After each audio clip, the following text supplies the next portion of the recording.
Hoje eu tenho o prazer e a honra de receber a professora Ana Maria da Costa Ferreira, da Universidade de São Paulo, para ministrar uma aula no nosso curso de bioinorgânica. A professora Ana Maria é uma pesquisadora proeminente na área de bioinorgânica, no Brasil e internacionalmente também. Ela fez sua graduação e doutorado em Química no Instituto de Química da USP. Fez pós-doutorado na Universidade de Tor Vergata de Roma, na Itália, na área de Química Biológica, e ela fez pós-doutorado na Universidade de Tor Vergata de Roma, na Itália, na área de Química Biológica, e na State University de New York, em Albany, nos Estados Unidos, focalizando em espectroscopia EPR, que a professora Ana Maria é especialista, e tem o equipamento lá sob responsabilidade dela na Universidade de São Paulo. Ela é professora titular, então, da Universidade de São Paulo, e seu grupo de pesquisa atua principalmente nos seguintes temas: síntese e caracterização espectroscópica de compostos de coordenação, atividade catalítica em reações de oxidação, processos redox, detecção e identificação de intermediários reativos, interação de íons metálicos e biomoléculas, especialmente proteínas, ácidos nucleicos, estudo de atividade biológica e farmacológica de complexos metálicos, desenvolvimento de novos metalofármacos com atividade antitumoral ou antiparasitária. A professora Ana Maria tem mais de 120 publicações importantes na área. Ela foi agraciada com a Comenda da Ordem Nacional do Mérito Científico, outorgada pelo presidente da República, o ministro da Ciência e Tecnologia, em 2007, e também foi agraciada com a medalha Ícaro de Souza Moreira, da Divisão de Química Inorgânica da Sociedade Brasileira de Química, em 2009. Isso só para... Eu poderia ficar aqui falando muito mais tempo sobre a carreira e a importância da professora Ana Maria na bioinorgânica no Brasil, né, por exemplo, e na América Latina. Ela foi co-chair do ICBIC, que foi realizado aqui no Brasil. E, bom, a professora Ana Maria, ela não é apenas uma grande cientista, ela é uma grande pessoa, uma grande amiga. Então, vamos receber a professora Ana Maria da Costa Ferreira. Bem, eu agradeço muito, Helene, as suas palavras, é mesmo de uma amiga, quase que ouvindo você eu estava me candidatando já a alguma coisa. E hoje eu tenho o prazer de falar com vocês aí em Belo Horizonte, quer dizer, de estar virtualmente em Belo Horizonte, já que eu não posso viajar nem para a esquina, quanto mais distante. E hoje eu vou falar de um assunto que eu gosto muito, que são as metaloproteínas de cobre. Vou falar alguma coisa sobre as estruturas e a reatividade delas, como que a estrutura interfere, né, e determina a reatividade desse cobre, né, ligado a diferentes proteínas. Bem, mas como eu estava dizendo, vamos começar da tabela periódica, né, que todo inorgânico conhece bem, e essa aqui eu marquei porque já são com os novos elementos, e todo químico, né, tem os seus elementos de preferência. Então, aqui eu compartilho com vocês os meus, que é o oxigênio, que eu sempre me interessei por processos de oxidação, e o cobre está envolvido, ou as proteínas de cobre estão muito envolvidas no metabolismo do oxigênio. Então, aqui eu tenho o cobre, cobre foi sempre sinônimo de valor, né, de dinheiro, né, como vocês veem aí, ou de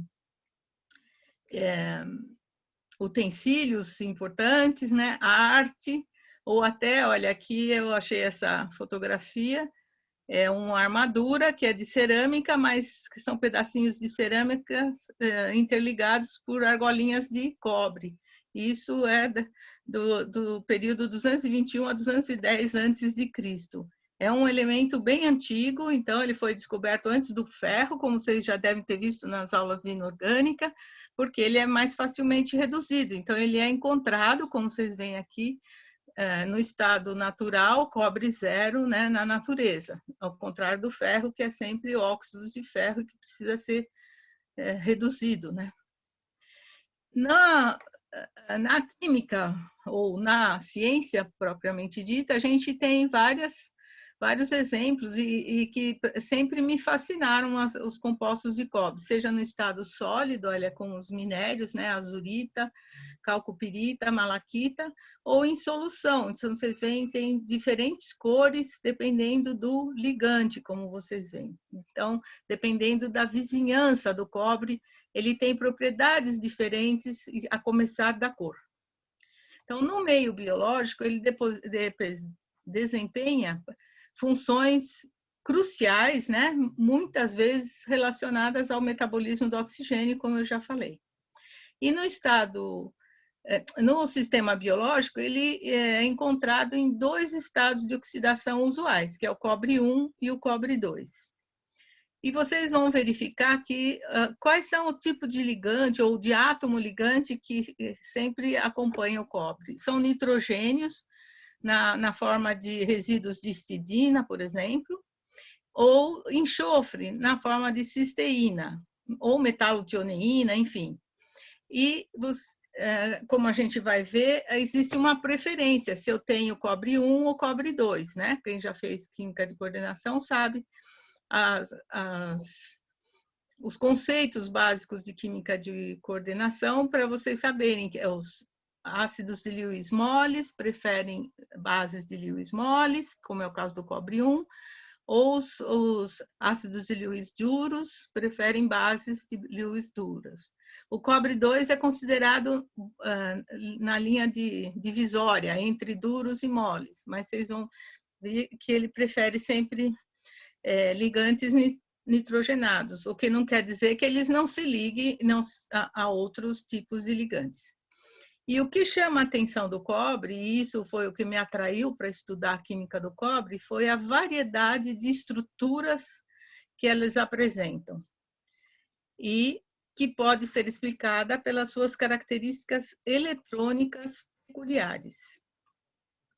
Então, vamos ver aqui essa história da estrutura versus reatividade. Cobre 2 é um íon D9, como vocês veem. Aqui tem um diagrama mostrando como que fala o splitting, de desdobramento, né, das energias desses orbitais eletrônicos, quando eu tenho uma simetria octaédrica, que está aqui bem na esquerda, até a tetraédrica lá no final. E vocês vão ver aqui que entre a octaédrica e a tetraédrica tem uma série de outras possibilidades, onde o íon cobre pode se inserir.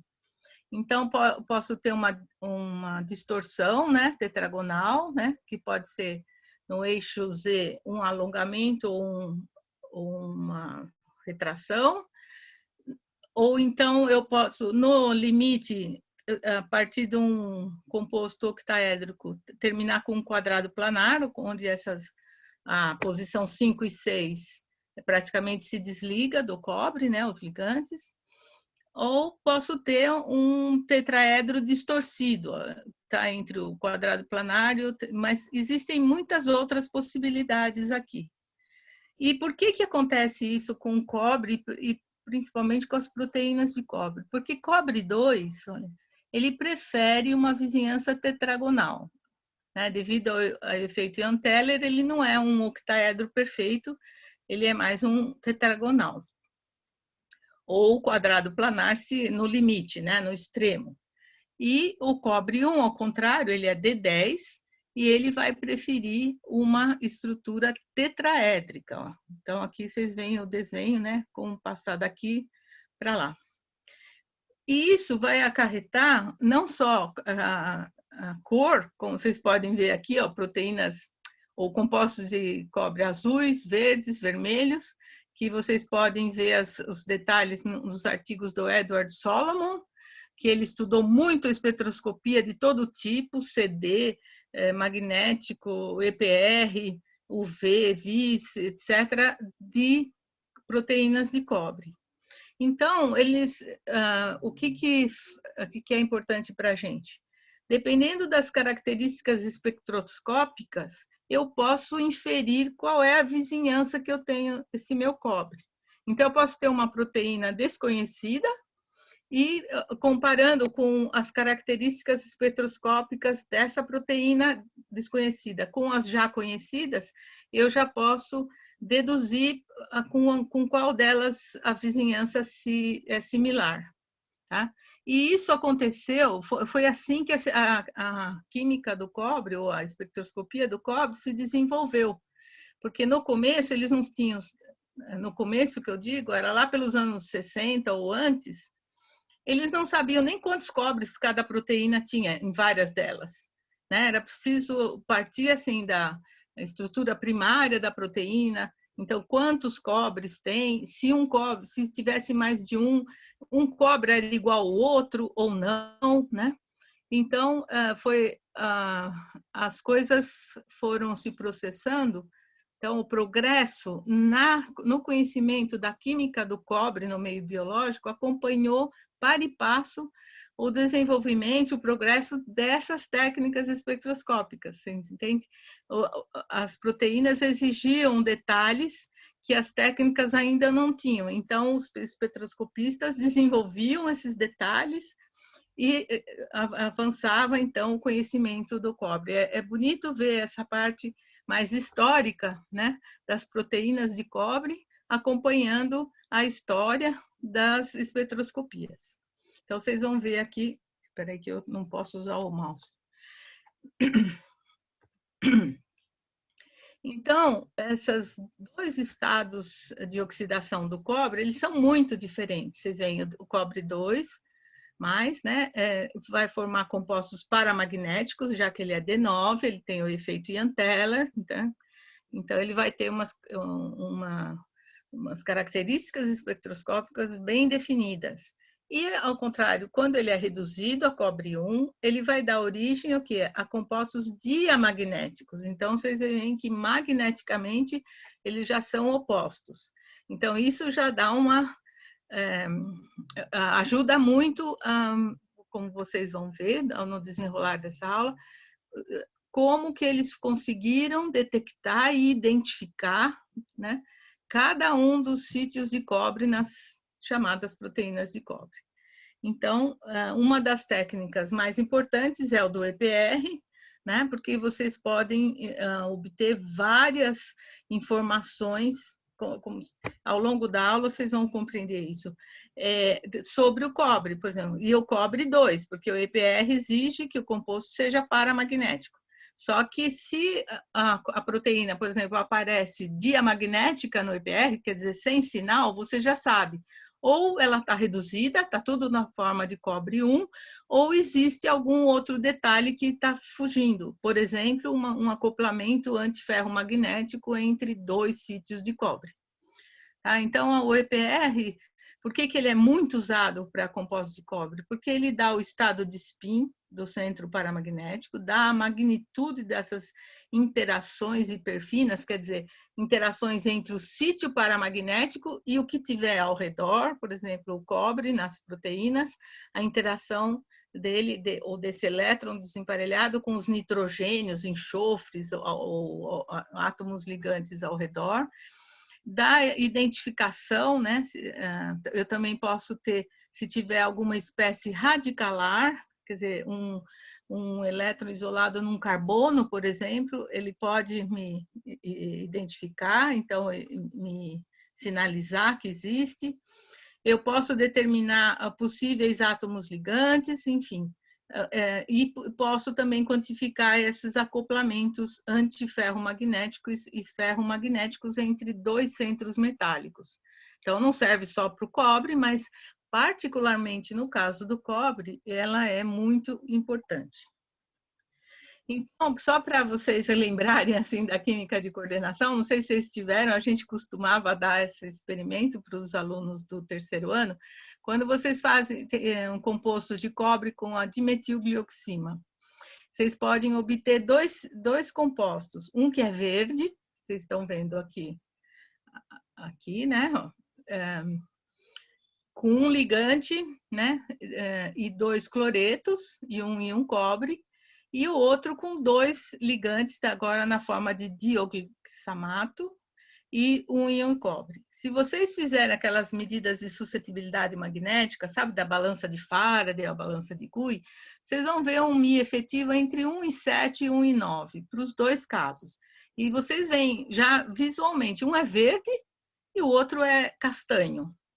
Então, por quê? Porque eles têm estruturas diferentes. Então, aqui vocês veem, ó, as variações estruturais. O verde, ele é mais tetraédrico, ó, porque eu vou ter um ligante coordenado ao cobre e 2 cloretos, né, formando a espécie neutra. E no outro caso, eu tenho 2 glioxamatos, quer dizer, um desses NOH aqui foi deprotonado e o outro, no outro ligante, e ele, através de ligações de hidrogênio, forma uma espécie que é, a gente fala tetragonal, mas é quadrado planar, tá vendo? Então, por isso esse é castanho e o outro é verde. E se vocês olharem no EPR, veja bem, eu não vou entrar em detalhes aqui, mas essa figura é nitidamente diferente dessa, tá vendo? E olha as constantes aqui, os parâmetros, que a gente fala, os parâmetros espectroscópicos do sinal do EPR, que a gente pode retirar, que é o fator G, o fator A paralelo, o A perpendicular, são muito diferentes. Então, num exemplo simples como esse, vocês veem como eu posso diferenciar, mesmo que eu não enxergasse os 2 compostos, eu já posso deduzir que um era mais tetraédrico e o outro mais tetragonal. Tá? Opa. Então, agora imagine, a gente parte para as proteínas de cobre. Então, nas proteínas, vocês podem encontrar sítios mononucleares, quer dizer, proteínas que contêm um único cobre, como essa cobre chaperona aqui, dá para ver bem lá em cima, tem um íon de cobre. Nas chamadas proteínas azuis, olha que são várias, também tem um centro de cobre, com características bem específicas. Essas proteínas azuis vão ser boas transportadoras de elétron, então elas ciclam entre cobre 1 e cobre 2, certo? E passam elétron, né, em cadeias, né, de reações. Posso ter uma proteína que tem vários sítios de cobre, olha, a chamada cobre-tioneína, e veja que estrutura estranha que ela tem, com pontos de enxofre entre os sítios de cobre, e aqui nessa proteína o cobre está sempre na forma de cobre 1, né? Ela está na forma reduzida. A cobre-tioneína existe no citosol de todas as células, praticamente, e quando o cobre é oxidado, eventualmente, a cobre 2, o cobre sai da proteína. É o que a gente fala, o cobre é disponibilizado. Ele é dissociado da proteína e uma outra proteína ou um outro ligante pode se associar, então, a esse íon de cobre disponibilizado. E a cobre-tioneína, ela consegue acomodar até 12 íons de cobre. Então, vocês veem. E existem as outras proteínas, por exemplo, a cobre-zinco, SOD, que está aqui. Ela tem um sítio de cobre bem próximo a um sítio de zinco. Aqui não dá para ver direito onde é que eles estão, esses sítios, mas eles estão próximos, tendo um grupamento imidazólico entre o cobre e o zinco. Então, os 2 nitrogênios, um nitrogênio está ligado no cobre, outro no zinco. A gente vai falar mais delas. E existem as chamadas multi ou polinucleares, como, por exemplo, aqui a lacase, né? Aqui são 2 cartoons da lacase, então aqui vocês veem, olha, tem um cobre aqui, mais 3 aqui, num outro ponto da proteína. E pode chegar até, ó, a ceruloplasmina tem 6 íons de cobre. E esses íons de cobre não são iguais, são 6 íons de cobre diferentes. Então, aqui eu pus algumas referências, mas clássicas, né, de muita gente que trabalhou. Aqui está o Solomon, olha, esse tem um review dele no Chemical Review, aqui de 1996, que é muito interessante para ver a parte espectroscópica. Um mais antigo ainda é o Atman, que descrevia, do ponto de vista mais assim descritivo das proteínas. A Amy Rosenweig também estudou bastante, ó, esse trabalho dela é bem interessante. São que estudaram diferentes proteínas de cobre, tá? E então, o cobre, como vocês vão ver, ele é essencial para a nossa vida. Nós temos, nós humanos, mais de 300 proteínas de cobre no nosso organismo, onde eles desempenham papéis importantes, certo? E onde eles estão nessas proteínas e enzimas de cobre.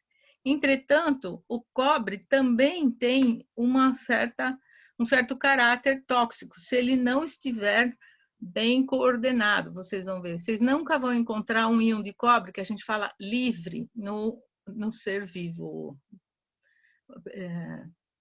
que é muito estudado o nosso caso, né, o ser vivo humano. Então, é por isso que às vezes se associa ao cobre essa figura do deus mitológico aqui, Janus, com duas caras. Ao mesmo tempo que ele é tão essencial, ele pode também ser tóxico. Se vocês conversarem com os analíticos, eles vão dizer, cobre é tóxico. Como assim? Nós temos cobre em todas as nossas células, como você pode dizer que ele pode ser tóxico? É por causa disso aqui, ó. É a chamada reação de Fenton, que é conhecida como reação do ferro 2 com peróxido de hidrogênio e que forma essa espécie muito reativa, que é o radical hidroxil. Só que essa reação aqui, vocês veem, é uma etapa numa cadeia de reações, né? Um radical livre pode dar origem a um outro radical livre e assim o processo dispara. E o cobre, ele vai dar reações semelhantes, só que aqui o ferro é o ferro 2 se oxidando a ferro 3 pelo peróxido de hidrogênio, que vai dar o radical hidroxil. No caso do cobre, vocês vão ver que o cobre 2 é reduzido pelo peróxido de hidrogênio, que vai dar o correspondente cobre 1. Vocês viram que eu pus o L aqui, porque o cobre está sempre com um ligante, que na pior das hipóteses é uma água, né? São 4 águas, ou então pode ser ligantes monodentados, bidentados, ou pode ser uma proteína super sofisticada. Aí. E vai formar o radical superóxido. E depois esse cobre 1, ó, ele pode ser reoxidado pelo próprio peróxido de hidrogênio. Vocês viram, o peróxido de hidrogênio também é aquele de duas caras. Ele pode atuar como oxidante e como redutor. E vai formar o radical hidroxil. Por que aqui eu pus o hidroxil no ferro livre e aqui o cobre ele tá vendo, entre parênteses, como se ele ainda tivesse ligado? Porque no caso do ferro eles acreditam que o radical hidroxil ele consegue, porque existem esses pools de ferro nas células, esse hidroxil consegue ir para o bulk da solução. Mas no caso do cobre, ele ataca onde ele foi gerado, é muito rápido. Por isso que eles dizem que cobre é mais tóxico até que ferro, né, nesse aspecto. Né? Então, também dá origem a essas reações tipo Fenton. E, ao mesmo tempo, o cobre tem um caráter, vocês vão ver, antioxidante através de uma proteína que chama superóxido dismutase, que a gente vai falar mais adiante, onde ele desmuta, quer dizer, desproporciona radicais superóxido em peróxido de hidrogênio e oxigênio, que são dois compostos menos, vamos dizer, danosos do que o superóxido e muito menos ainda que o hidroxilo. Então, aqui vocês veem, por que o hidroxil é tão danoso? Porque ele pode danificar biomoléculas, como, por exemplo, o DNA, e vai fazer com que essa biomolécula tenha a sua estrutura, os seus grupos, né, modificados, e elas vão perder a função. Né? Então, no DNA, ele teria que ser reparado, né, para não causar mais danos para o ser vivo. Então, se vocês olharem os processos envolvendo oxigênio, então, lembra do diagrama de Latimer, oxigênio, né, estado de oxidação zero, o peróxido de hidrogênio, onde o oxigênio tem estado virtual -1, até a água, -2, o oxigênio. Então, considerando essa transformação, ou redução do oxigênio, peróxido de hidrogênio e água, vocês veem aqui melhor explicitados. Para ir do oxigênio até 2 águas, eu preciso de 4 elétrons, 4 H+. Mas eu posso ter 1 a 1 esses elétrons sendo transferidos até chegar na água. Então, se o oxigênio recebe um elétron, ele forma o que a gente chama radical superóxido. Mais um elétron e 2 H+, para formar o peróxido de hidrogênio. Mais um elétron, vocês têm a cisão homolítica, que eles dizem, ou heterolítica. Um ânion hidroxila, OH-, e o radical hidroxil, que é OH ponto. Mais um elétron e mais 2 H+, eu tenho as 2 águas. Então, vocês veem todo esse caminho, né, para ir do oxigênio até a água. Ou vocês podem ter também, em alguns processos biológicos, o oxigênio recebendo 2 elétrons, 2 H+, e ser reduzido ao peróxido de hidrogênio, que seria aqui, ó, intermediário entre o oxigênio e a água. Essas setinhas vermelhas que vocês veem são processos envolvendo cobre, quer dizer, o cobre catalisa essas etapas. Então, vocês veem, só não catalisa essa etapa aqui, porque a etapa OH indo à água, ele simplesmente captura um H+ e vira água.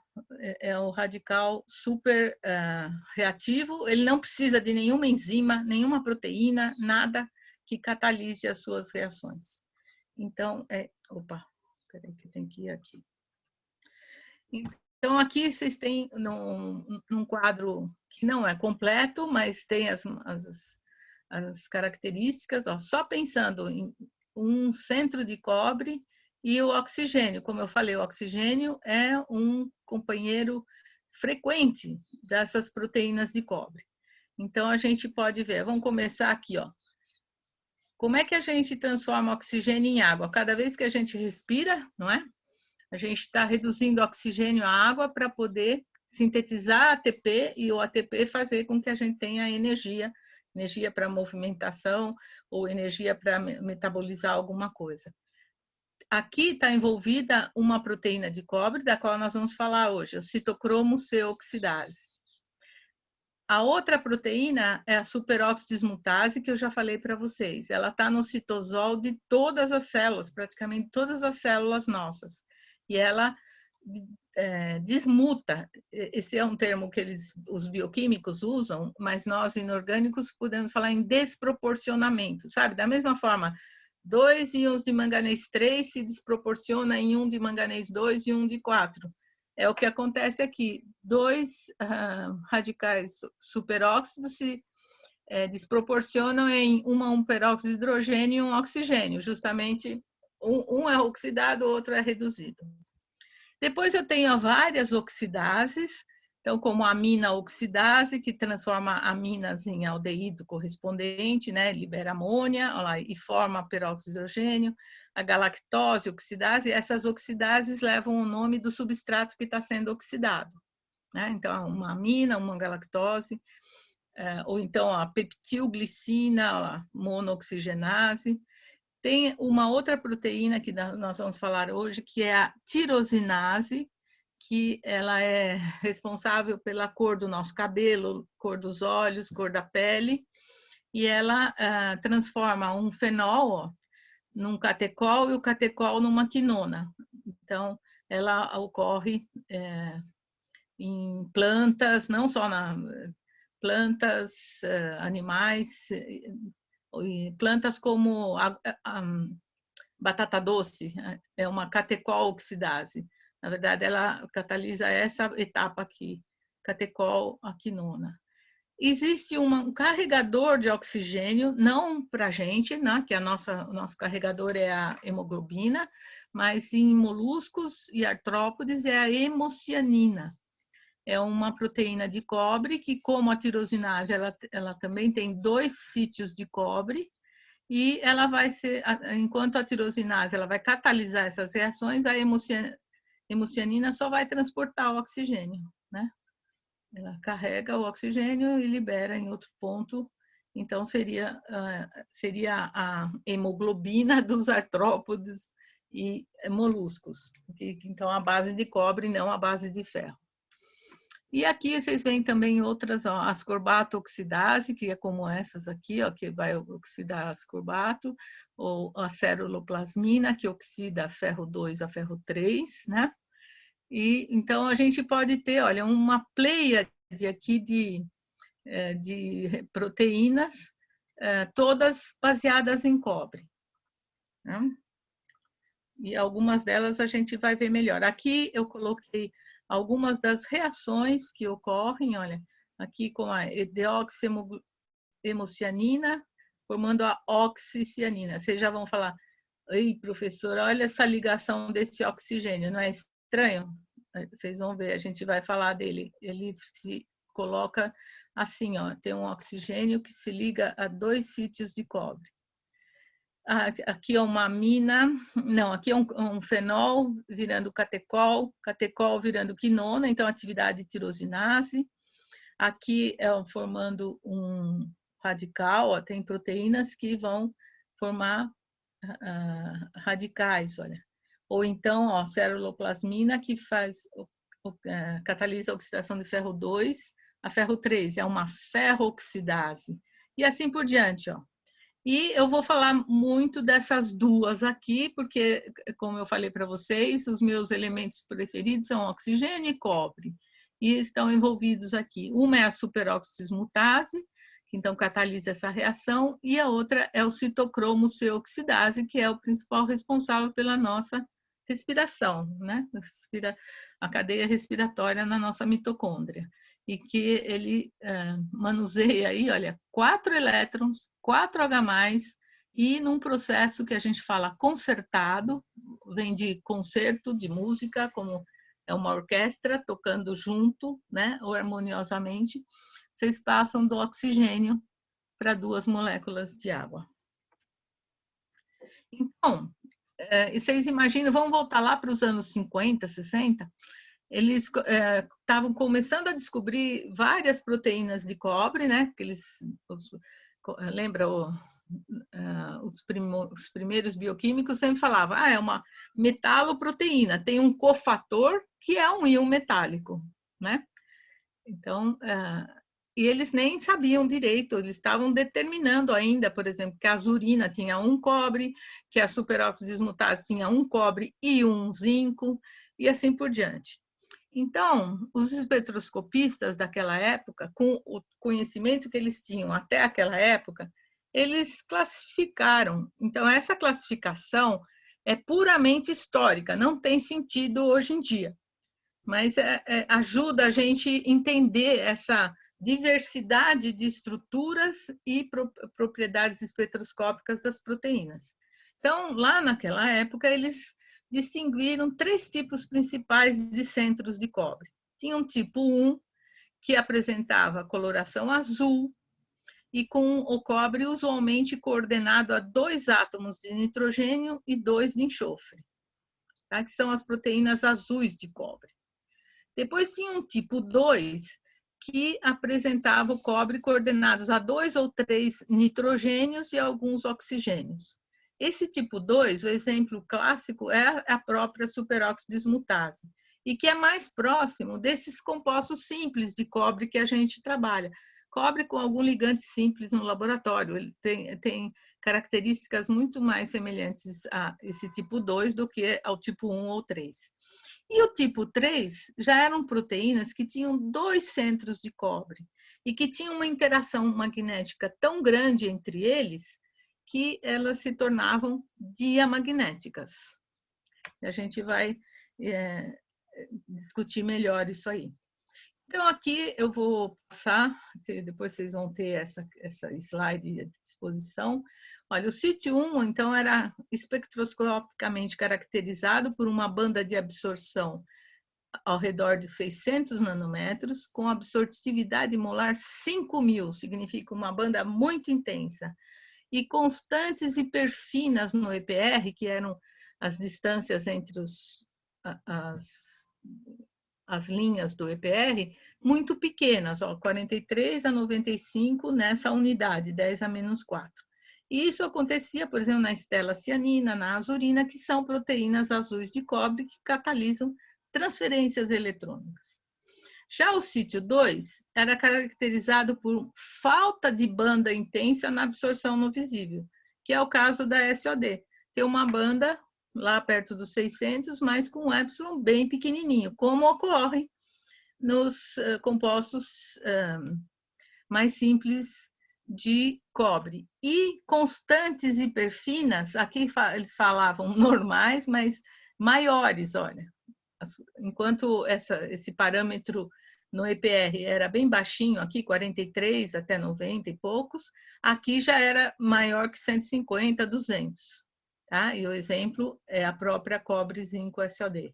E, por último, esse sítio 3, que era caracterizado por uma banda intensa no UV, em 330, não lá em 600, em 330, com absortividade molar também bem alta, olha, 5,10 a terceira, e um forte acoplamento antiferromagnético que levava o sistema a ser silencioso no IPR. Onde acontece isso? Na hemocianina, na tirosinase, na catecol-oxidase. Tá? Então, isso facilitou muito aos pesquisadores. Eles, se tivessem uma proteína nova de cobre, ele logo falava, é do tipo T1, é do tipo T2, que significa tem um cobre, um centro de cobre do tipo T1, quer dizer, caracterizado por essas propriedades, ou um tipo T2, um tipo T3 e assim por diante. Então, aqui vem vamos ver com mais vagar, essa proteína do tipo, que tem um cobre do tipo T1, que seria então a azurina. Então, vocês veem que tem um sítio de cobre ligado a um enxofre de uma metionina, ó, 2 nitrogênios, que são de 2 histidinas, e um outro aqui de uma cisteína, um outro enxofre. E às vezes ele tem também ó, um quinto ligante aqui, depende. E olhem do lado direito aqui, olha, aqui está, aqui na parte da direita é o EPR, e aqui à esquerda é as bandas no UV-Vis. Então, vocês veem que como aqui, olha, por exemplo, essa é do tipo 2, ó, tá vendo? Não tem essa banda intensa aqui, e as constantes aqui espectroscópicas são maiores.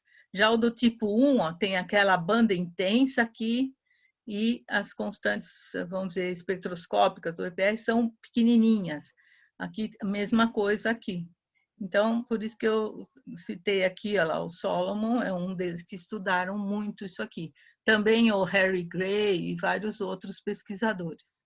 E elas também tinham características outras, por exemplo, potencial de redução, cobre 2, cobre 1, das proteínas de cobre, elas variam muito, dependendo da vizinhança. Olha, pode ser de mais 184 até mais 680 milivolts. Então, por isso que elas são boas transportadoras de elétrons.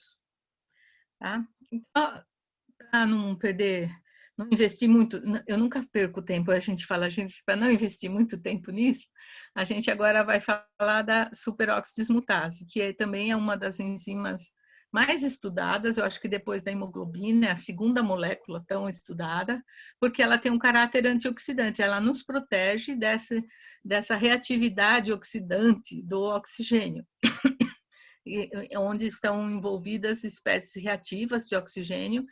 Em português a gente chama de eros, em inglês ROS, né? E então ela nos protege até do envelhecimento. Então esse tipo de intermediário reativos, chamados antigamente espécies radicalares ou radicais livres.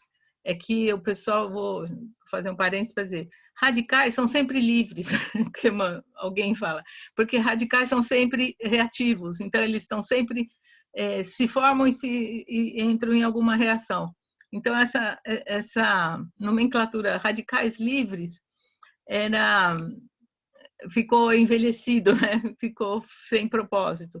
Então, normalmente, a gente prefere dizer espécies reativas, que pode ser de oxigênio, de nitrogênio, de enxofre, então, são várias as espécies. E essa proteína, então, ela tem esse forte caráter antioxidante, de proteção.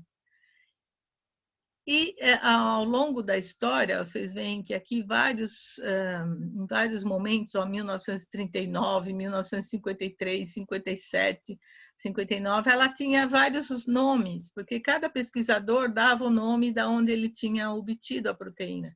Então, tinha hemocupreína, hepatocupreína, cérebrocupreína, eritrocupreína e assim por diante. Até que, em 1969, o Friedovich e o seu aluno McCord, eles descobriram assim a função primordial dessa proteína, que é a desmutação ou desproporcionamento de radicais superóxidos em oxigênio e peróxido de hidrogênio. E essa proteína é interessante porque ela funciona independentemente uma subunidade da outra, mas ela muitas vezes se apresenta como um dímero, estão vendo? Aqui dá para ver melhor, ó. O cobre é mais azulzinho e o zinco é uma bolinha branca. E vocês veem que elas estão ligadas pelas costas, vamos dizer. Um cobre não está vendo o outro cobre. Então, eles funcionam mesmo como dímero. Esse cobre faz as catálises das reações dele, independente do outro. Não existe essa passagem aqui de informação entre um e outro. Vamos ver com mais devagar. Então, aqui, ó, o que está ao redor do cobre e o que está ao redor do zinco. Então, aqui vocês veem, ó, eu tenho 3 cisteínas ligadas a esse cobre e uma quarta que vai fazer ponte com o íon de zinco. E o zinco também está ligado a 2 outras histidinas e ainda um oxigênio de um aspartato. Então, aqui tem as características, ele tem um lambda máximo em 260, outro em 680, mas com epsilon pequeno, né? E vai dar um espectro EPR, que vocês veem aqui à direita, que é um espectro real, feito lá no laboratório do professor Rotílio, que está aqui, ó. Nessa época aqui, o Rotílio foi onde eu fiz o meu pós-doc lá nos anos 90, quer dizer, muito tempo depois. E o que me atraiu para trabalhar com o Rotílio foi justamente a SOD. Tá? Eu fui lá trabalhar com transferência, o transporte do cobre entre proteínas de cobre. Então, aqui vocês veem outros, ó, o Friedovich, a Valentine, né, que foram outros que trabalharam muito com a SOD. E o que o cobre faz? Então, são essas 2 etapas. Ó. O íon superóxido reduz o cobre 2 a cobre 1, esse cobre aqui da SOD, e o cobre 1 é reoxidado a cobre 2 pelo próprio superóxido, tá? E com isso, vocês somando as 2 etapas, corresponde a essa reação global, que é 2 superóxidos mais 2H+, dando peróxido de hidrogênio mais oxigênio. Essa reação, se vocês fizerem com sal de cobre, alguma coisa assim, existe atividade SOD de um sal de cobre, de um composto simples de cobre? Sim, só que essa constante cinética é da ordem de 10 à quinta.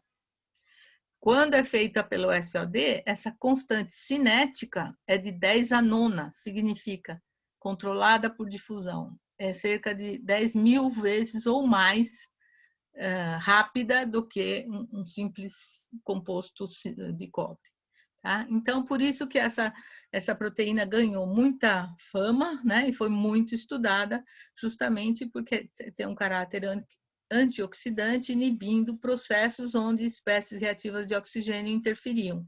E isso inclui o envelhecimento, né? E, por exemplo, o câncer e várias outros processos. Tá? Então, aqui tem uma outra função da superóxido dismutase, que é não deixar um cobre livre no meio intracelular. Então, dentro da célula, aqui tem um desenho, mas vai aparecer outros que dá para ver melhor. Como é que o cobre aparece dentro da célula? Ele está sempre coordenado a alguma biomolécula. Tá? Então, como é que eles calcularam isso? Qual seria o cobre livre intracelular? Foi a Valéria Culota, que, baseada na constante de estabilidade da metalação da SOD pelo cobre. Sabe quando a gente põe L mais metal, dando metal L? Essa constante de equilíbrio é 10⁻18, é uma das mais altas.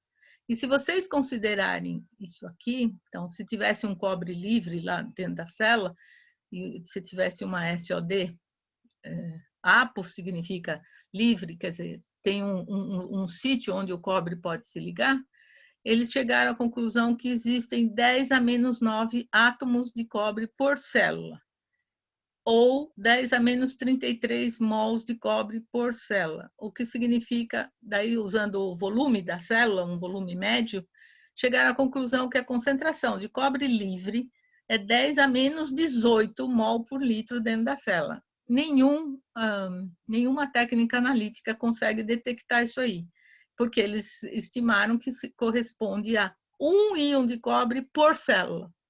É como se tivesse, no máximo, 1 íon de cobre por célula. Então, a SOD também é tida como uma armazenadora de cobre. Ela nunca vai deixar o cobre livre. Por quê? Se você for intoxicado com cobre, ela vai ser, como é que a gente fala? Induzida à síntese da SOD. Portanto, você vai ter a apo-SOD para poder captar esse cobre, tá? Então, isso, aqui tem uma referência para ver esse aqui. Depois, se alguém quiser, eu posso fornecer mais referências bibliográficas. Até aqui alguma dúvida, gente? Algum comentário que vocês querem fazer? Então, até aqui a gente falou das proteínas azuis de cobre, aquelas que só tem um sítio de cobre, que, em geral, elas são transportadoras de cobre, porque o cobre sempre tem um ciclo catalítico cobre 1, cobre 2, cobre 1, cobre 2. E aqui eu paro para falar uma coisa para vocês. Vocês imaginem um composto simples de cobre 2, lembra que nós falamos que ele prefere uma vizinhança tetragonal, e quando ele é reduzido a cobre 1, ele prefere uma vizinhança tetraédrica. Agora, vocês imaginam uma proteína que vai ciclar entre cobre 1, cobre 2, cobre 1, cobre 2. Se ela tivesse uma estrutura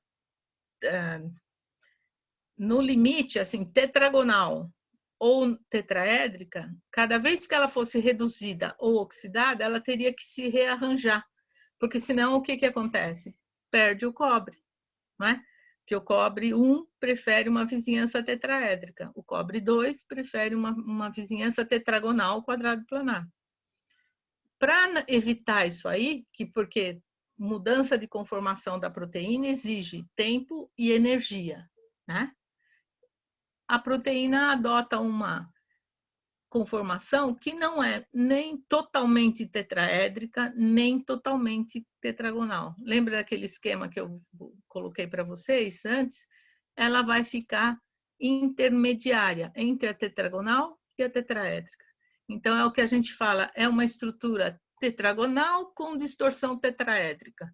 Ou poderia também ser uma tetraédrica com distorção tetragonal, tá? É que como a gente parte sempre de cobre 2, né, que é mais estável do que cobre 1 ao ar, por exemplo, a gente sempre fala que ele parte do tetragonal e se distorce no sentido da conformação tetraédrica. Lembrando, a SOD que a gente acabou de descrever, ela é ativa desde pH 4 até pH 10.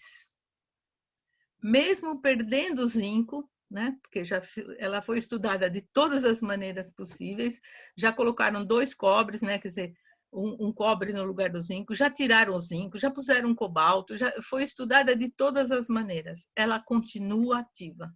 Ela perde um pouco se você tirar o zinco, porque ela, vamos dizer, perde aquele enovelamento natural dela, mas ela continua ativa. Você vê que é uma proteína absolutamente fundamental para nós, tá? Essa proteína antioxidante. Bom, agora a gente então parte para um outro tipo de proteína que vai aparecer na hemocianina e depois verificaram que ele também ocorre na tirosinase e na catecol-oxidase. Essa proteína, ela vai formar um sítio lá, dinuclear de cobre. Vocês veem que, olha, quem são os ligantes aqui? Mais histidinas, ó. Nos dois cobres, apesar que eles não são exatamente simétricos, quer dizer, existe alguma diferença na conformação ou na coordenação desses dois sítios de cobre. E no começo, quando ele não está oxigenado, eles estão distantes um do outro, cerca de 11 angstroms. Mas uma vez que eles sejam oxigenados, olha, esses dois cobres se aproximam e coordenam uma molécula de O2, olha, nessa tipo de ligação, ó, neta-2, neta-2, onde Mi aqui na nomenclatura do química de coordenação é um ligante ponte. Então, eu tenho um ligante O2 ponte entre dois sítios de cobre, né? E aí no meio dessa proteína, tá? Então, esse sítio de cobre, denominado tipo 3, ele consegue reagir com a molécula de dioxigênio, que nada mais é que o oxigênio molecular, O2, e forma intermediários em que esta ligação aqui, que parece estranha para a gente, né? Um oxigênio que tem 3 ligações, né? Um cobre ainda com outro oxigênio. E ele vai dar origem a certas propriedades. Por exemplo, no espectro Raman, ele tem uma banda característica de vibração oxigênio-oxigênio, aqui perto de 740 a 750 nanômetros. Onde vai aparecer a hemocianina? Olha, ela é uma proteína bastante complexa, aqui não tem a massa molecular dela, mas 413 resíduos de aminoácidos, e ela vai aparecer aqui nos moluscos, como o octopus ou o polvo, né? E os artrópodes, como os caranguejos, tá? Então, ela é uma proteína extracelular e aparece no fluxo sanguíneo como um extenso agregado de monômeros mantidos juntos. Então, é um agregado de proteínas aí, que vai carregar o oxigênio nesse tipo de animais. Tá? Então, aqui é o desenho mostrando para vocês, na deoxihemocianina, lá um cobre, outro cobre, né? Eles estão ligados em partes diferentes da proteína. A distância aqui é de cerca de 11 angstroms. Mas uma vez oxigenada, vai formar a oxihemocianina, e aí eles ficam numa distância de 3,4 angstroms. Então, vocês veem que muda muito a conformação aqui, ó. Aqui, ó, artrópodes, só curiosidade, apresentam agregados até de 6 subunidades. Os moluscos têm até decâmeros, ó, tá vendo? Estruturas maiores, excedendo 9 megadaltons. E aqui, ó, os artrópodes, ó, massa molecular, 3,5, 10 a sexta daltons, né? O dalton é uma unidade atômica, tá? Com 48 centros metálicos. Então, são proteínas muito grandes. Tem um artigo, é uma mulher, acho que é Meg, ou alguma coisa assim, Magnus, nessa Proteins 1994, onde ela descreve essas hemocianinas. E espectroscopicamente, elas têm bandas de absorção características, né? Em rachurado é a oxihemoglobina, em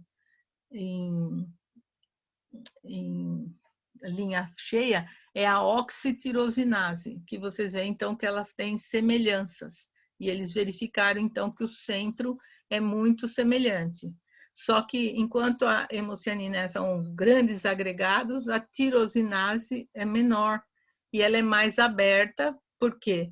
Porque o substrato tem que chegar até o centro, né, dos dois cobres para ocorrer aquelas reações aqui, ó.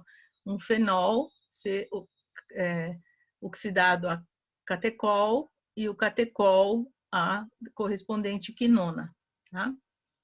Então, vocês veem que quinonas são sempre coloridas.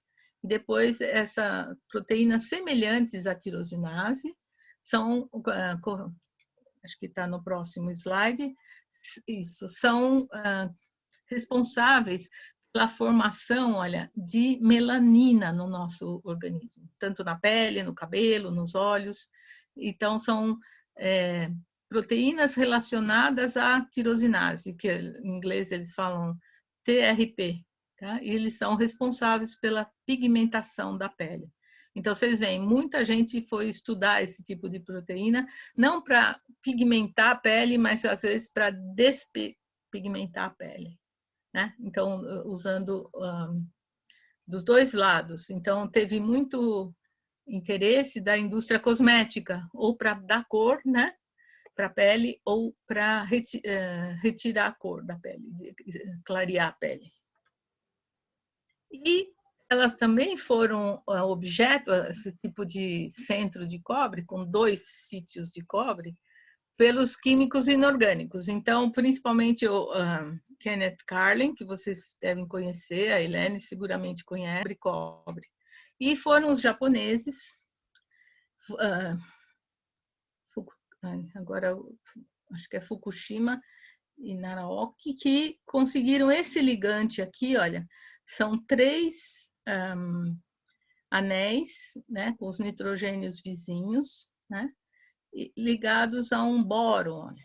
Então, é um ligante tridentado que eles conseguiram interligar aqui a cada um dos cobres, e quando oxigenou, eles conseguiram um intermediário que era muito próximo à proteína tirosinase ou hemocianina oxigenada. Tá? Deixa eu ver onde eu estou já. Nossa, 4h15, eu preciso correr. Então, vocês viram que são estruturas muito diferentes, e isso explica por que o cobre da tirosinase não tem nada a ver com o cobre da SOD, ou o cobre da azurina, né? E aí eles começaram a perceber que existiam ainda proteínas de cobre muito mais complexas. Por exemplo, essas aqui, lacase, ascorbato oxidase, aceruloplasmina, que eles tinham mais que 2 cobres. Então, nós vamos falar um pouquinho da lacase, que existe nas lacas, né, em plantas, e ela tem 4 íons de cobre. Então, para detecção e identificação dessas proteínas, foram utilizadas inúmeras técnicas, em particular, a ressonância paramagnética eletrônica, dicroísmo circular magnético e aquelas técnicas de luz síncroton, como Exafis, Oxanis, que vocês precisam do LNLS, né? É uma radiação muito intensa para poder tirar alguma informação desses sítios metálicos. Aqui acho que é repetido. Então, onde aparecem as lacases, então, ó, são encontradas lá em cogumelos, conhecidos como fungos de degradação, ó, lá na madeira, ó, conseguem degradar lignina em árvores mortas para aproveitar a celulose, que então é hidrolisada até glucose ou glicose. Então, a lacase também é uma bastante estudada, e elas apresentam 4 sítios de cobre. E vocês estão vendo aqui que eu coloquei um do tipo T1, então, semelhante àquelas proteínas azuis, um do tipo T2, que é aquele cobre mais bem comportado espectroscopicamente, parecido com a SOD, e um do tipo T3, o que significa T3 sempre significa 2 cobres, certo? E é o que a gente vai ver aqui também. Aqui. Então, eu tenho um sítio de cobre, que está aqui, ó, também, ó, histidina, aqui uma cisteína. É esse cobre que está mais aqui em cima na estrutura total aqui da proteína. E os outros 3, olha, eles estão mais ou menos próximos, sendo que entre 2 deles, que são do tipo 3, vai se coordenar a molécula de oxigênio. E fica esse terceiro cobre aqui pertinho. Tá? Então, esse tipo T1 é o que vai iniciar a transferência de elétron, certo? Porque ele é bom transportador de elétron. E que vai passar aqui esse elétron, através da proteína, até os outros sítios aí. Para identificar cada um desses íons, eles tiveram que reduzir um, reduzir outro, vocês se percebem, para ver o que isso acarretava nas propriedades espectroscópicas de cada um. Eu trouxe aqui rapidamente, ó, aqui, só para vocês verem esse desenho, eu mesma fiz, para vocês verem que tem um T1, que nem está aqui, né? E um T2, ó, e os 2 T3 aqui, e as distâncias entre eles, ó, que não é bem um triângulo isósceles, mas é 3,66 angstroms entre esse T2 e uma ponta do T3, do outro lado é 3,78, então ele está mais perto desse do que esse, e entre os 2 T3 uma distância de 3,7 angstroms. E para determinar toda essa parte aqui, eles substituíram esse cobre T1 por um mercúrio. Tá? E foram reduzindo e oxidando em separado cada um desses 3 sítios de cobre. Então, vocês imaginem o trabalho todo que deu para poder identificar quantos eram e quais as características de cada um desses íons de cobre, porque quando eles vinham todos juntos, você tinha um espectro total geral, que também, claro, eles registravam, mas que era muito difícil de elucidar. E uma coisa que ajudou foi essa técnica XAFS, que é a absorção de raio-x. Então, como o cobre, ele absorve essa radiação de alta intensidade e emite raio-x, tá certo? E quem que vai receber esses raios-x? O que tiver em volta, os nitrogênios, das histidinas, os oxigênios, dos glutamatos e etc. Então, eles fazem esse tipo de espectroscopia que tem esse aspecto, né? E onde eles, em função, ó, absorção de raio-x em função do fóton da energia, ó, tá vendo?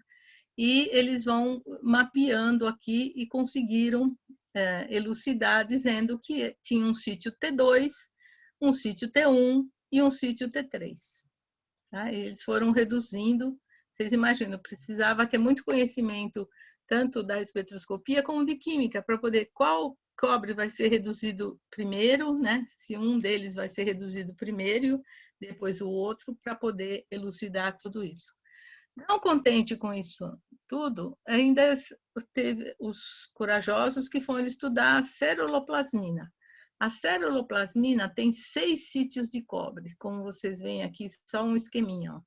3 do tipo T1, 1 do tipo T2 e 2 do tipo T3. Vocês veem que essa parte aqui inferior é parecida com a lacase. Então, quem já estudou a lacase, né, já tinha meio caminho andado para estudar a ceruloplasmina. Ela é uma principal proteína de cobre no nosso plasma sanguíneo. Ela é ao mesmo tempo uma oxidase azul, uma alfa-glicoproteína, tem uma massa molecular de 132 kilodaltons, significa 132 mil unidades atômicas, e carrega de 90% a 95% do cobre presente no nosso plasma. Tá? E ela ainda desempenha papel importante no transporte do cobre, então, no controle, né, dessa concentração de cobre dentro da célula, que é a sua homeostase. Então, aqui eu dou alguns detalhes sobre o estudo da ceruloplasmina. Então, vocês veem aqui os domínios, né, como eles chamam, tem 6 domínios a proteína, né, e onde estão lá os 3 sítios de cobre T1 e os outros sítios T2 e T3 que ficam mais próximos uns dos outros. Então, a ceruloplasmina humana é constituída de 1.065 resíduos de aminoácido. Tá? E no começo eles não sabiam se tinha 6 ou 7 íons de cobre, mas os estudos foram mostrando que o 7º era randômico, era devido ao manuseio da proteína, acabava adquirindo um cobre a mais. Então, hoje em dia, a gente já sabe que são só apenas 6. E um outro tipo de proteína que chama muita atenção da gente são aquelas proteínas responsáveis pelo transporte intracelular do cobre. Então, aqui tem um cartoon para vocês verem como que o cobre entra na célula. O cobre entra na célula na forma de íons cobre 1+, significa cobre reduzido. E essa proteína aqui, então, que está aqui na membrana da célula, é a chamada CTR1. Uma vez dentro da célula, esse cobre não vai ficar, como a gente fala, careca, né? Livre. Ele logo vai ser coordenado a outras proteínas. Ou ele já coordena com as glutationa, que é um tripeptídeo em alta concentração dentro da célula, né? No citosol da célula, que é da ordem de milimolar, né? De 3 a 30 milimolar, a glutationa, então ele já vai formar um complexo cobre-glutationa. Ou ele vai ser capturado, coordenado pelas chamadas chaperonas, que são proteínas menores, né, que carregam um cobre, né, tem um centro de cobre. Como essas aqui, elas têm nomes diferentes, ó, CCS, ATOX1, COX-17, são as chamadas chaperonas. Por que elas chamam chaperonas? Chaperonas, se vocês veem, são acompanhantes. Elas vão ser responsáveis para levar esse cobre até as proteínas mais sofisticadas, que é a SOD, olha. Então, a CCS, ela vai interagir com a SOD e vai passar esse cobre para a SOD. A COX-17 vai passar para o citocromo C oxidase aqui na mitocôndria. E essa ATOX1 vai passar para as ATPases 7A ou 7B, que também são proteínas de cobre, e todas elas ajudam a manter a chamada homeostase de cobre dentro da célula. Então, a concentração controlada do cobre, finamente controlada. Tá? Aqui é um outro cartoon, mesma coisa, só que eu estou repetindo aqui, lá. Então, o cobre entra usualmente através dessa CTR1, né, que fica localizada na membrana da célula, e uma vez dentro, ele é rapidamente incorporado pelas chaperonas ou pela própria metalotioneína ou ainda pela glutationa que eu falei, que está presente em alta concentração dentro das células. E então a preferência dele é sempre acabar nessas proteínas, vamos chamar assim, mais sofisticadas, que é o citocromo C oxidase, a SOD, a ATPase. Tá? Então, aqui é mais um cartoon, repetindo mais ou menos, aqui eu falo da glutationa, ó.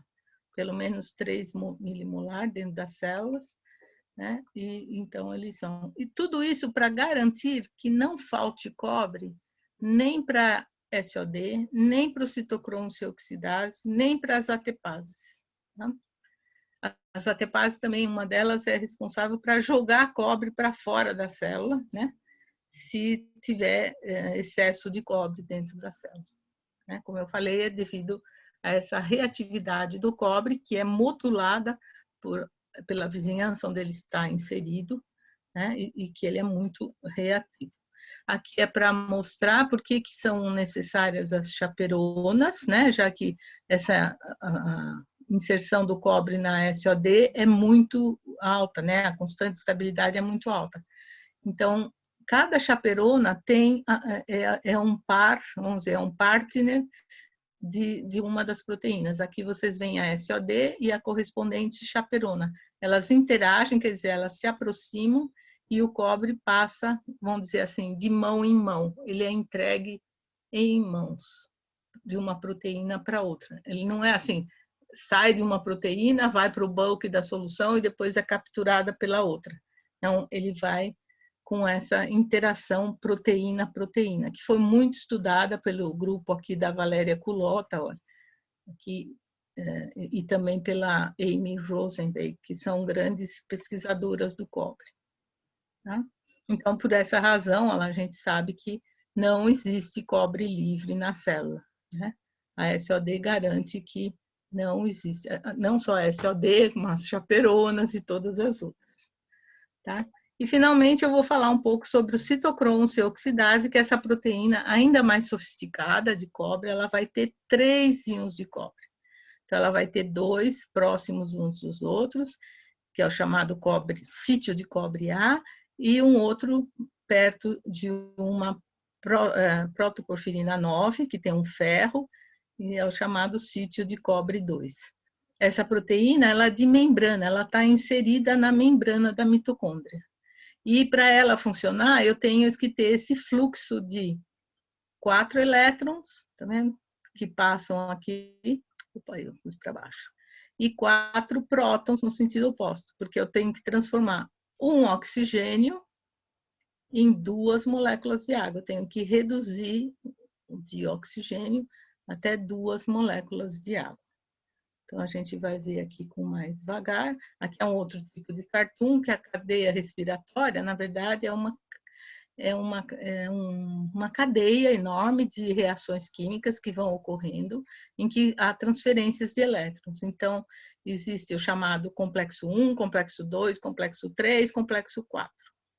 E onde aqui são os componentes desse chamado complexo 1, tem um NADH redutase, uma proteína de enxofre de ferro, aqui também tem uma quinona, um succinato desidrogenase, aqui tem citocromo OC1B, que é o chamado complexo 2, outra proteína de ferro enxofre, e finalmente aqui o complexo 4 é que corresponde ao citocromo C oxidase. E é nessa etapa aqui, no chamado complexo 4, que vai ocorrer essa redução do oxigênio até água, né? E ela está acoplada à síntese da ATP, ó. Cada vez que a gente reduz aqui o oxigênio, eu tenho, parece que é 4 oxigênios para ter uma ATPase, se não me engano. Tá? Mas existe uma correlação aqui, tá? Então, essa citocromo C oxidase é absolutamente indispensável para a nossa respiração. Então, vamos ver com mais vagar aqui um outro cartoon. Então, aqui está a citocromo C oxidase. Então, a membrana está aqui, né? Ela está inserida na membrana. Então, ela enxerga para fora e para dentro da mitocôndria. E aqui vocês veem o sítio A, olha, são 2 sítios de cobre ligados por cisteínas. Aqui, esses amarelinhos são cisteínas. E depois ele tem 2 sítios de ferro, 2 protoporfirina 9, né? Uma chamada MA e outro MA3. E perto do MA3, né? Existe esse sítio de cobre B, tá? Ó, aqui dá para ver melhor o sítio de cobre B e o grupo M com um ferro aqui. Vocês veem que, de novo, ó, histidina, tá vendo? Aqui acho que é metionina, histidina, tá? E elas vão ser responsáveis, então, por essa reação aqui do oxigênio sendo reduzido até água. O sítio de cobre A, aqui vocês têm melhor, né, que ó, tem uma histidina, 2 metionina aqui, ou cisteína, e um glutamato. Aqui ela captura o elétron e passa logo para o outro grupo M, do M vai para o segundo grupo M, e lá pertinho entre o grupo MA3 e o sítio cobre 2 é que vai se ligar o quê? A molécula de oxigênio para sofrer essa redução aqui, ó, de oxigênio até água. Esse sítio A, ele deu muita margem a pesquisas porque eles não sabiam se era os 2 estão oxidados, os 2 estão reduzidos, ou eu tenho um oxidado e um reduzido, de tal forma que é como se eu tivesse um cobre 1,5, tá? Eles não... Então, deu muito estudo espectroscópico, como vocês veem aqui, por absorção, por EPR, por CD, ó, CD magnético, por Raman ressonante, olha aqui, e até por Exafs. Tudo para verificar esses 2 sítios de cobre aqui, tá? Que é um sítio, esse chamado sítio cobre-A, é extremamente eficiente na captação de elétrons, tá? E muitos pesquisadores estudaram essa parte aí. Lá, entre o segundo grupo M e o cobre B, é que vai ocorrer a coordenação do oxigênio, que eu fiz aqui esse cartão para vocês. Então, eu tenho um sítio inicialmente, ó, começa daqui, ferro 2, cobre 2, coordena um oxigênio, tá? Aí esse cobre 1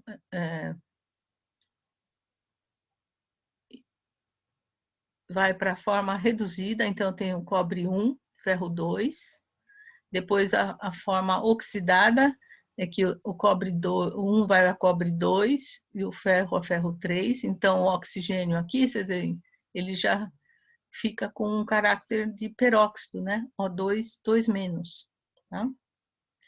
Aí, com entrada de um elétron, um H+, ou saída, ó, forma uma espécie ferril, semelhante ao que ocorre no citocromo P450, por exemplo, se vocês já estudaram alguma coisa dessas catálises, né? Com o sítio de ferro, que forma um ferro, um centro de ferro com um estado de oxidação maior, ainda às vezes radicalar, e aqui, ó, o cobre, a água já, um dos oxigênios, ó, ele já se rompeu, a ligação oxigênio-oxigênio já virou OH-. E aí, com mais H+, mais elétrons aqui, volta lá, ferro 3, cobre 2, onde em cada um está coordenada uma molécula de água, que no caso aqui está deprotonada, mas são 2 moléculas de água. Então, corresponde a entrou oxigênio, precisou de 4 prótons, 4 elétrons e chegou a 2 moléculas de água aqui. Tá? É o mecanismo aceito até agora.